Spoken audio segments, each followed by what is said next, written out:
آج ہم بات کریں گے اعتکاف کے روحانی سفر کے بارے میں۔ یہ ایک ایسی گہری عبادت ہے، خاص طور پر رمضان کے آخری عشرے میں، جو ہمیں دنیا سے کاٹ کر اللہ سے جوڑتی ہے۔ تو آئیے اس سفر کو سمجھنے کی کوشش کرتے ہیں۔ بات شروع کرتے ہیں ایک بہت ہی طاقتور حدیث سے۔ فرمایا گیا، اعتکاف کرنے والا گناہوں سے محفوظ رہتا ہے اور اس کے لیے تمام نیک اعمال کرنے والے کی طرح اجر لکھا جاتا ہے۔ آپ اندازہ کریں، صرف یہ ایک ہی حدیث اعتکاف کی بے پناہ روحانی قدر و قیمت بتانے کے لیے کافی ہے۔ تو آخر یہ اعتکاف ہے کیا چیز؟ سادہ لفظوں میں سمجھیں تو یہ عبادت کی ایک ایسی شکل ہے جس میں انسان کچھ وقت کے لیے مسجد میں ٹھہر جاتا ہے۔ مقصد دنیاوی معاملات سے بالکل الگ ہو کر اپنی ساری توجہ صرف اور صرف اللہ کی عبادت اور اس کے ذکر پر لگانا۔ یہ ایک مکمل روحانی خلوت ہے۔ اچھا، تو اس پورے سفر کو سمجھنے کے لیے ہم نے اسے 5 حصوں میں تقسیم کیا ہے۔ سب سے پہلے ہم اعتکاف کی اصل روح اور اس کے فضائل کو جانیں گے، پھر اس کی اقسام اور شرائط پر بات کریں گے، تیسرے مرحلے میں دیکھیں گے کہ اعتکاف میں وقت کیسے گزارا جائے، چوتھے حصے میں ان کاموں پر نظر ڈالیں گے جن سے اعتکاف ٹوٹ جاتا ہے، اور آخر میں اگر یہ ٹوٹ جائے تو اس کی تلافی کیسے کی جائے۔ تو چلیں سب سے پہلے حصے سے شروع کرتے ہیں، اعتکاف کی اصل اور فضائل۔ آخر اس روحانی خلوت کو اختیار کرنے کی ترغیب کیوں دی گئی ہے اور اس کے انعامات کیا ہیں؟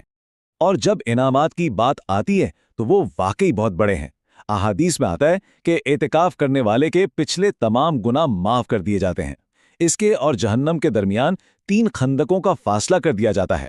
اسے 2 حج اور 2 عمروں کے برابر ثواب ملتا ہے۔ اور سب سے خوبصورت بات یہ کہ جن نیکیوں سے وہ اعتکاف کی وجہ سے محروم ہیں، جیسے کسی بیمار کی عیادت، ان کا اجر بھی اس کے کھاتے میں لکھا جاتا رہتا ہے۔ اور یہ کوئی نئی عبادت نہیں ہے، بلکہ یہ تو ہمارے پیارے نبی صلی اللہ علیہ وسلم کی ایک بہت ہی پکی سنت تھی۔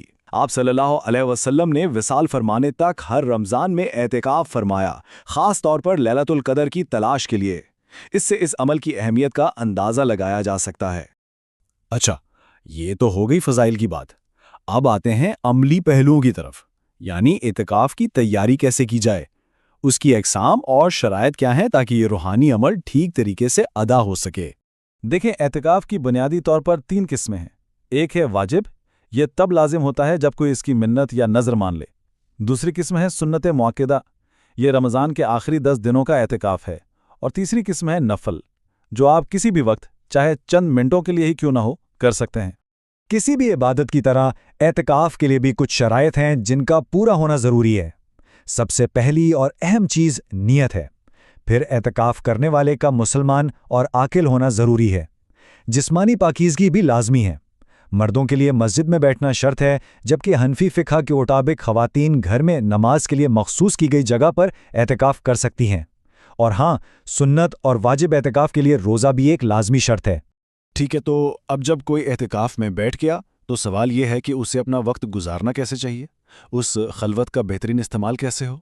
اعتکاف کے روحانی فوائد کو اگر زیادہ سے زیادہ حاصل کرنا ہے تو کچھ کام ہیں جن پر خاص توجہ دینی چاہیے، جیسے کثرت سے نوافل پڑھنا، قرآن پاک کی تلاوت اور اس کے معنی میں غور و فکر کرنا، اللہ کا ذکر کرنا، خوب دعائیں مانگنا اور دینی علم حاصل کرنا، اور سب سے اہم، فضول اور دنیاوی باتوں سے مکمل پرہیز کرنا ہے۔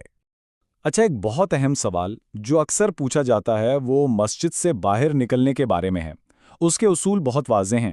کچھ طبی اور شرعی ضرورتیں ہیں، جیسے قضائے حاجت، وضو یا غسل، یا کھانا لانے والا کوئی نہ ہو تو خود جانا، ان کے لیے نکلنا جائز ہے۔ لیکن بغیر کسی سخت ضرورت کے، مثلاً کسی کی عیادت یا جنازے کے لیے نکلنا، اس سے سنت اعتکاف ٹوٹ جاتا ہے۔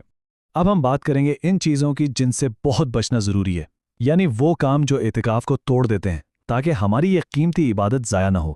تو سوال یہ اٹھتا ہے کہ وہ کون سے کام ہیں جن کے کرنے سے اعتکاف ٹوٹ سکتا ہے۔